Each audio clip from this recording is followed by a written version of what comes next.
Assalamualaikum warahmatullahi wabarakatuh. Kembali lagi bersama saya di channel YouTube Made Devi Wedayanti. Kali ini saya akan memberikan informasi seputar informasi terbaru tentang penelitian dan pengabdian kepada masyarakat pendanaan tahun 2022 berdasarkan surat edaran terbaru. Dan selanjutnya saya akan memberikan informasi seputar buku panduan edisi ke-13 revisi mengenai persyaratan-persyaratan terhadap skema-skema yang dibuka dalam penelitian dan pengabdian kepada masyarakat di tahun 2022. Jadi Bapak Ibu dosen simak sampai akhir ya, semoga bisa bermanfaat. Terima kasih. Good job. Baik, di sini saya tampilkan surat yang dikeluarkan oleh Kementerian Pendidikan, Kebudayaan, Riset, dan Teknologi mengenai pengumuman pembukaan proposal penelitian dan pengabdian kepada masyarakat tahun 2022. Informasi yang bisa kita ambil dari surat ini adalah yang pertama, bahwa penerimaan proposal penelitian dan pengabdian kepada masyarakat untuk pendanaan tahun 2022 itu dimulai pada tanggal 25 Januari sampai dengan 10 Februari 2022. Informasi selanjutnya yang bisa kita ambil dari surat ini, informasi terbaru adalah proposal yang akan diterima adalah proposal baru, bukan proposal lanjutan. Jadi, bagi Bapak Ibu yang berminat untuk memasuki proposal pada pendanaan tahun 2022, Bapak Ibu bisa membuat proposal baru. Nah, mengenai skema-skema yang akan diterima pada tahun ini, tahun 2022 ada beberapa skema. Yang pertama saya jelaskan skema penelitian. Pada skema penelitian itu ada dua skema yang dibuka, adalah skema penelitian dasar dan skema penelitian terapan. Untuk skema penelitian dasar, program-program yang dibuka pada tahun ini adalah program penelitian dasar yang berisi penelitian dasar kompetitif nasional, penelitian dasar unggulan perguruan tinggi. Dan sedangkan program penelitian pembinaan itu yang dibuka adalah penelitian dosen pemula atau PDP yang familiar kita ketahui. Ini cocok untuk dosen-dosen yang pemula di universitasnya untuk mencoba melakukan penelitian pada skema penelitian dosen pemula. Tapi dilihat ya, untuk klaster perguruan tingginya apakah masih merupakan klaster yang memenuhi syarat pada penelitian dosen pemula. Selanjutnya yaitu penelitian kerjasama antar perguruan tinggi. Lalu program yang dibuka yaitu yang selanjutnya program pasca sarjana. Di sini ada penelitian tesis magister dan penelitian disertasi doktor. Ini cocok untuk Bapak Ibu dosen yang telah mengajar di pasca sarjana. Sedikit saya memberikan informasi tentang penelitian tesis magister yang saya ketahui berdasarkan buku panduan edisi revisi ke-13 itu bahwa maksimal itu bisa 5 proposal untuk penelitian tesis magister. Mungkin bisa Bapak Ibu memanfaatkan ini bagi Bapak Ibu yang sudah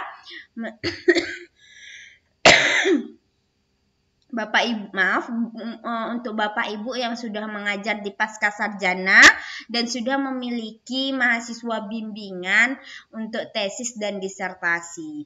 Kita lanjut skema yang dibuka pada tahun ini yaitu skema penelitian terapan. Pada skema ini yang dibuka adalah penelitian terapan kompetitif nasional dan penelitian terapan unggulan perguruan tinggi. Setelah video ini nanti saya juga akan menjelaskan sedikit mengenai syarat-syarat tentang skema yang dibuka pada tahun 2022. Jadi Bapak Ibu bisa melihat apakah Bapak Ibu termasuk atau memenuhi syarat yang dibuka skemanya pada tahun 2022 ini. Nah, untuk skema pengabdian kepada masyarakat itu hanya dibuka 2 skema dari banyaknya skema yang ada di buku panduan penelitian dan pengabdian edisi ke-13 revisi. Nanti kita akan lihat syarat-syaratnya, yaitu skema PKM, yaitu program kemitraan masyarakat, dan PKMS atau program kemitraan masyarakat stimulus.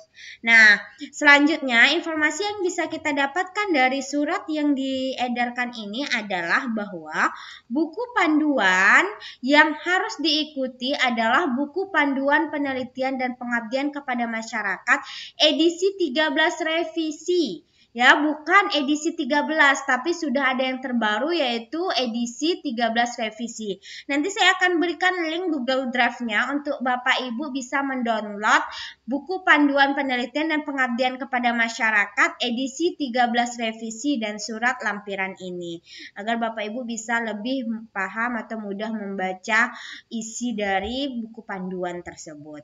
Nah, informasi selanjutnya yang kita dapatkan dari surat ini bahwa proposal penelitian dan pengabdian kepada masyarakat yang akan didanai untuk anggaran tahun 2022 dapat disubmit atau dikirim oleh pengusul mulai pada tanggal 25 Januari sampai dengan 10 Februari 2022 di laman http://simliptamas.kemdikbud.go.id. Jadi yang informasi selanjutnya adalah proposal yang sudah kita submit dikirim tadi, ya kan, selanjutnya diproses persetujuannya oleh ketua LP, LPM atau LPPM menggunakan aplikasi Simliptamas. Jadi tidak langsung diterima oleh Direktorat Riset, namun disaring dulu oleh ketua LP atau LPM atau LPPM di universitas kita. Jika proposal kita itu ditolak, maka proposal itu tidak dapat diperbaiki kembali. Namun jika proposal itu diterima, maka oleh LP, LPM atau LPPM, maka langkah selanjutnya adalah nanti akan diseleksi administrasi dan substansinya oleh Direktorat Riset Teknologi dan Pengabdian kepada Masyarakat. Itulah tadi beberapa informasi yang bisa kita dapatkan dari edaran surat yang diberikan oleh Kementerian Pendidikan Kebudayaan Riset dan Teknologi seputar pengumuman pembukaan proposal penelitian dan pengabdian kepada masyarakat di tahun 2022. Selanjutnya, saya akan memberikan informasi seputar buku panduan penelitian dan pengabdian kepada masyarakat edisi 13 revisi. Jadi, saya tampilkan di sini ya Bapak Ibu. Nah, kalau yang ini itu adalah buku panduan edisi ke-13. Bentuknya masih seperti ini. Namun ada yang terbaru. Yang terbaru itu bukunya seperti ini bentuknya. Ada Kampus Merdekanya. Jadi setelah saya pelajari, ternyata untuk yang edisi 13 revisi ini lebih simpel dalam penampilan informasinya daripada yang edisi 13 yang sebelumnya. Kita lihat aja di daftar isinya, itu terdapat perbedaan. Kalau di yang edisi revisinya itu hanya 6 bab ya. Bab pertama itu pendahuluan, kedua pengelolaan penelitian dan pengabdian kepada masyarakat, ketiga pengelolaan melalui Simliptamas. Jadi nanti ini cara-cara bagaimana kita mengusulkan di Simliptamas. Selanjutnya skema penelitian untuk bab 4. Bab 5-nya itu langsung skema pengabdian dan langsung bab 6-nya itu penutup. Sedangkan untuk yang buku panduan yang lama, yang edisi 13 itu lebih banyak subbabnya ya. Di daftar isinya kurang simple gitu rasanya, itu sampai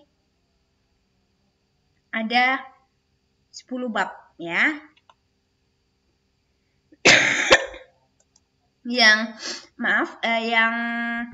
Yang baru itu ada 5 bab. Oke, kita lanjut ya. Informasi yang saya akan berikan pada video kali ini adalah tentang skema-skema yang dibuka, syaratnya itu apa saja dan waktu dalam pengerjaannya itu berapa lama. Baik, kita lihat di sini bahwa kita fokus pada skema yang dibuka saja ya. Untuk penelitian itu yang dibuka tadi kan ada skema penelitian dasar kompetitif nasional, ya kan? Selanjutnya penelitian dasar unggulan perguruan tinggi. Jadi untuk penelitian dasar kemitraan itu tidak dibuka pada tahun ini. Jadi kita lihat syarat tim penelitinya. Untuk penelitian dasar kompetitif nasional, syarat tim penelitinya adalah yang pertama, ketua pengusul berpendidikan doktor. Saya besarkan ya. Oke. Ketua pengusul berpendidikan doktor dengan minimal jabatan fungsional asisten ahli atau berpendidikan magister dengan jabatan fungsional sekurang-kurangnya lektor. Jadi pastikan Bapak Ibu S3 dan jabatannya asisten ahli minimal atau magister namun jabatan fungsionalnya itu minimal lektor. Nah, itu syarat yang pertama. Jika syarat pertama terpenuhi, kita lanjut kepada syarat yang kedua. Dalam penelitian dasar kompetitif nasional, syarat ketuanya, ketua pengusul itu harus memiliki rekam jejak publikasi minimal 2 artikel di database terindeks bereputasi dan atau jurnal nasional terakreditasi peringkat 1 sampai 2. Ya, jadi harus punya publikasi kita 2 artikel di database terindeks bereputasi atau jurnal nasional, tapi terakreditasinya peringkat 1 atau 2. Ya, sebagai penulis pertama dan atau corresponding author. Jadi pastikan Bapak Ibu tuh punya 2 artikel terindeks bereputasi atau jurnal Sinta 1, Sinta 2 peringkatnya. Ya, Bapak Ibu itu sebagai penulis pertama atau corresponding author. Jadi kalau walaupun kita sudah punya 2 artikel namun kita bukan penulis pertama atau corresponding author, itu juga tidak termasuk pada syarat tim penelitian dasar kompetitif nasional. Atau kalau kita tidak punya publikasi artikel, apakah bisa memenuhi syarat yang lain? Ada. Kalau tidak artikel, Bapak Ibu itu punya 3 buku hasil penelitian yang ber-ISBN sebagai penulis pertama yang diterbitkan oleh penerbit anggota IKAPI atau setaranya atau penerbit internasional. Jadi kalau nggak punya publikasi yang 2 artikel tadi, maka harus ada 3 buku hasil penelitian yang ber-ISBN. Selanjutnya, syaratnya adalah anggota pengusul 1 sampai 2 orang.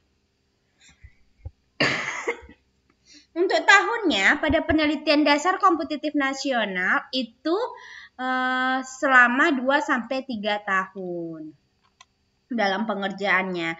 Kita lanjut untuk skema kedua yang dibuka pada tahun ini adalah skema penelitian dasar unggulan perguruan tinggi atau PDUPT. Syaratnya yang pertama sama ya, Bapak Ibu harus bergelar doktor, minimal jabatan fungsional asisten ahli, atau kalau misalnya masih magister sekurang-kurangnya itu lektor jabatan fungsionalnya. Nah, untuk yang kedua juga sama, ketua pengusul memiliki rekam jejak publikasi minimal 2 artikel di database terindeks bereputasi atau jurnal nasional terakreditasi peringkat 1 dan 2 sebagai penulis pertama atau corresponding author ya, bukan sebagai anggota. Jadi kalau sebagai anggota juga tetap tidak memenuhi persyaratan untuk pengajuan. Nah, selanjutnya kalau misalnya tidak ada rekam jejak di jurnal, maka Bapak Ibu harus punya 3 buku hasil penelitian ber-ISBN dan itu harus diterbitkan oleh anggota IKAPI atau setara atau penerbit internasional. Jadi untuk anggota pengusul itu 1 dan 2 orang. Lamanya juga ada 2-3 tahun untuk penelitian ini. Jadi untuk penelitian dasar, program penelitian dasar, skema penelitian dasar ini hanya 2 skema ini dan syaratnya itu sama. Bagaimana Bapak Ibu jika tidak memenuhi persyaratan yang ini, apakah tidak bisa mengajukan? maka Bapak Ibu tetap bisa mengajukan, namun pilihlah ketua yang memenuhi persyaratan ini. Jadi Bapak Ibu masih bisa menjadi anggota pengusul bagi Bapak atau Ibu dosen yang sudah memenuhi persyaratan. Jadi penelitian dasar kemitraan tidak dibuka ya pada tahun ini, jadi tidak usah kita bahas. Untuk selanjutnya adalah program penelitian pembinaan. Yang dibuka tahun ini adalah penelitian dosen pemula dan penelitian kerjasama antar perguruan tinggi. Jadi dua-duanya dibuka pada tahun ini. Kita lihat syarat-syaratnya. Untuk dosen pemula atau PDP itu syarat-syarat ketua pengusulnya adalah ketua pengusul berpendidikan magister dengan jabatan fungsional maksimal asisten ahli atau belum memiliki jabatan fungsional yang berasal dari perguruan tinggi klaster binaan. Jadi syarat yang pertama itu lihat dulu klaster dari universitas Bapak Ibu itu binaan atau tidak. Kalau masih binaan maka Bapak Ibu bisa mengajukan PDP ini. Setelah itu kita lihat syarat selanjutnya adalah anggota pengusul itu 1 atau 2 orang. Yang ketiga syaratnya adalah anggota pengusul dapat berasal dari perguruan tinggi klaster madya dan klaster binaan. Jadi Bapak Ibu bisa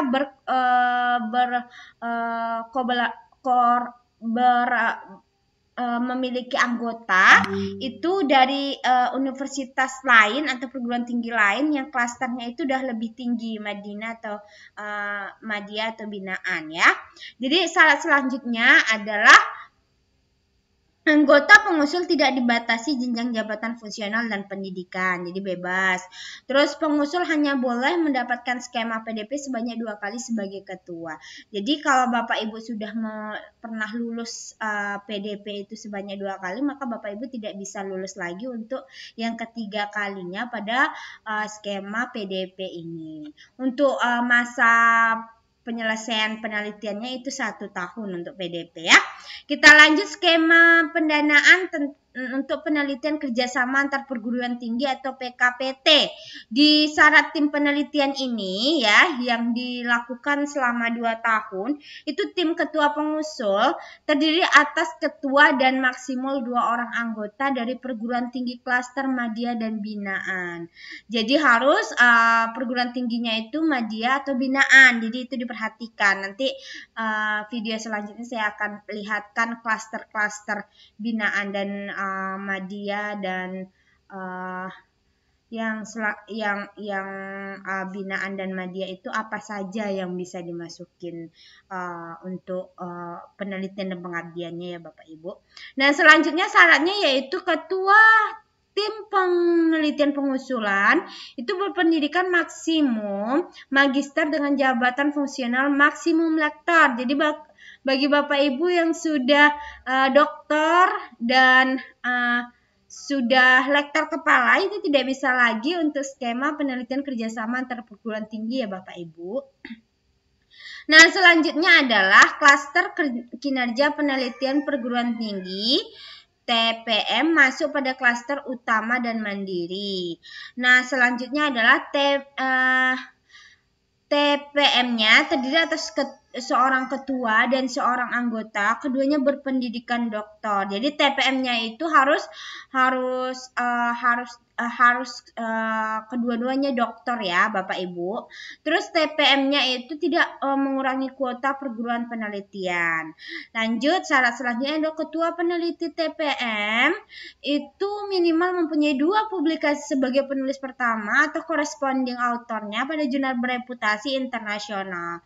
Jadi ini harus dilihat dari universitas usulannya itu apakah TPM-nya ini ya sudah memiliki jurnal bereputasi internasional 2 publikasi atau belum. Kalau belum maka tidak bisa juga dijadikan sebagai TPM-nya. Selanjutnya adalah usulan penelitian dibuat oleh TPP dan TPM sebagai penjamin mutu penelitian. Jadi ada banyak syaratnya ya, waktu untuk pengusulan pengerjaannya itu selama 2 tahun. Kita lanjutkan untuk skema yang dibuka pada tahun ini yaitu program penelitian pasca sarjana PPS ya. Ada 2. yang dibuka yaitu penelitian tesis magister dan penelitian doktor disertasi doktor. Jadi untuk penelitian magister menuju doktor itu tidak dibuka pada tahun ini. Nah, kita lihat syarat-syaratnya bagi Bapak Ibu yang sudah mengajar di Pascasarjana, bergelar doktor dan memiliki mahasiswa yang bimbingan tesis atau disertasi, maka bisa masuk ini ya. Kita lihat syaratnya. Untuk penelitian tesis magister, syarat yang pertama adalah pengusul merupakan dosen tetap perguruan tinggi bergelar doktor yang sedang membimbing minimal 1 mahasiswa magister full time. Dan yang kedua syaratnya, anggota pengusul terdiri dari atas dosen pembimbing pembantu jika ada dan 1 mahasiswa magister bimbingannya. Jadi jika sudah dokter, sudah mengajar, syaratnya itu harus ada 1 mahasiswa yang sedang kita bimbing di tesisnya. Nah, hanya itu saja syaratnya. Dan ini sebagai informasi juga buat Bapak Ibu, bisa 5 proposal yang kita ajukan. Jadi 1 nama itu bisa 5 proposal. Jadi ini peluangnya mungkin cukup besar ya bagi Bapak Ibu yang sudah mengajar di Pascasarjana dan memiliki mahasiswa bimbingan tesis. Selanjutnya yaitu penelitian disertasi doktor. Nah, syaratnya kita ketahui bahwa yang pertama pengusul merupakan dosen tetap perguruan tinggi, bergelar doktor dan mempunyai bimbingan mahasiswa program doktor dari dalam atau luar negeri, baik program doktor by course maupun dokter Berisar. Jadi yang penting kita sudah punya mahasiswa bimbingan doktor, terus kita juga dosen tetap bergelar doktor, pastinya ya kalau sudah di Pascasarjana mengajar, pasti gelarnya sudah doktor. Jadi Bapak Ibu bisa ikut penelitian skema ini. Yang kedua syaratnya adalah ketua pengusul memiliki minimal 2 artikel di jurnal internasional bereputasi sebagai penulis pertama dan corresponding author. Jadi beda sama yang magister tadi, tesis magister. Kalau yang ini ada tambahannya harus punya 2 artikel. Syarat yang selanjutnya adalah anggota tim terdiri atas co-promotor dan 1 anggota mahasiswa dokter bimbingan. Jadi co-promotornya itu harus dijadikan sebagai anggota tim peneliti.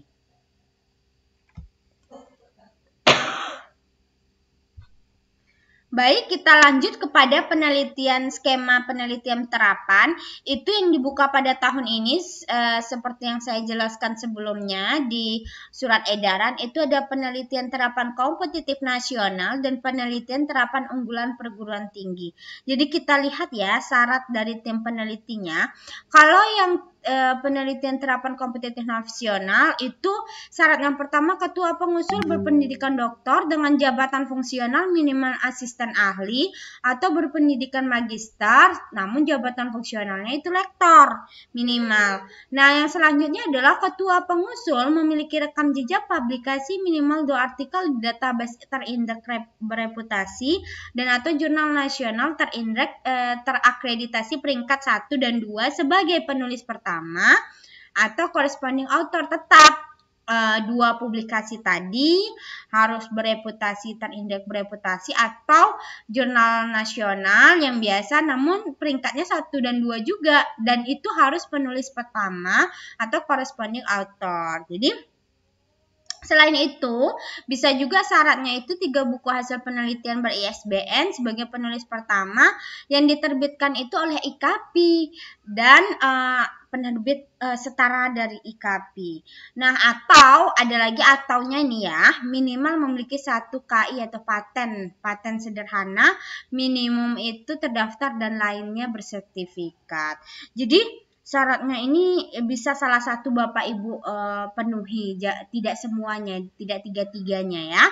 Untuk selanjutnya syaratnya yaitu KI yang dimaksud poin kedua itu adalah KI yang melindungi substansi hasil-hasil penelitian, namun tidak termasuk hak cipta buku hasil penelitian, artikel, laporan, skripsi, tesis, disertasi, panduan, dan dokumen lainnya itu tidak bisa dijadikan syarat sebagai KI yang dijelaskan di poin kedua ini ya. Nah, untuk selanjutnya adalah syaratnya memiliki mitra yang dibuktikan dengan surat pernyataan kebutuhan akan produk yang akan dihasilkan dan dan dukungan. Jadi kita punya mitra yang kita buat surat pernyataannya nanti bahwa produk yang akan dihasilkan itu dan dukungan dari mitranya itu jelas ditandatangani ya, yang berisikan kesediaan mitra itu sebagai pengguna hasil penelitian kita. Jadi kita punya mitra dulu di pendidikan penelitian terapan kompetitif nasional ini, baru bisa kita masuk pada skema ini. Adanya dukungan pendanaan oleh mitra menjadi nilai tambah. Jadi mitra juga memiliki tugas untuk memberikan pendanaan. Nah, jika ada pendanaan dari mitra, itu menjadikan nilai tambah dari usulan ini dan berpotensi besar untuk lulus pada skema ini. Baik, selanjutnya adalah anggota pengusul 2 atau 3 orang, ya kan? 2 atau 3 orang anggota pengusulnya. Minimum itu 1 orang anggota pengusul dari mitra. Jadi kita masukkan mitra kita itu sebagai seorang anggota pengusul kita, 1 orang minimum gitu, atau boleh lebih ya. Anggota pengusul yang berasal dari mitra itu calon pengguna dibuktikan dengan surat penunjukan dari mitra calon pengguna. Jadi harus ada bukti dalam surat penunjukan juga dari mitra calon pengguna ya. Itu untuk penelitian terapan kompetitif nasional. Dilakukan 2-3 tahun. Baik, selanjutnya skema yang dibuka pada tahun ini pada skema penelitian terapan adalah penelitian terapan unggulan perguruan tinggi. Untuk persyaratannya itu sama, untuk pendidikannya, jabatan fungsionalnya, terus mengenai publikasinya, terus mengenai AKI-nya, ya, terus mengenai mitranya juga, dan mengenai pengusulnya juga harus dari pengusul mitra 1 orang. Ini sama ya, namun tahunnya juga sama 2-3 tahun. Kita lanjut ya, untuk skema penelitian pengembangan ini tidak dibuka pada tahun ini ya. Jadi Bapak Ibu bisa melihat apakah Bapak Ibu itu sesuai dengan persyaratan-persyaratan dari tim penelitian hibah dikti pendanaan tahun 2022. Untuk pengabdian saya lanjutkan pada video selanjutnya untuk persyaratan-persyaratan dalam pengajuan pengabdian skema pengabdian masyarakat. Semoga video ini bisa bermanfaat untuk Bapak Ibu dosen yang sedang berjuang dalam pembuatan proposal penelitian dan pengabdian kepada masyarakat pendanaan tahun 2022, dan saya doakan bagi Bapak Ibu yang menonton video ini sampai habis bisa lulus untuk pengajuan proposal pendanaan tahun 2022. Terima kasih, jangan lupa support channel YouTube ini supaya saya lebih semangat lagi memberikan informasi seputar akademisi dengan cara subscribe, like, komen, dan share video ini jika bermanfaat. Terima kasih. Assalamualaikum warahmatullahi wabarakatuh.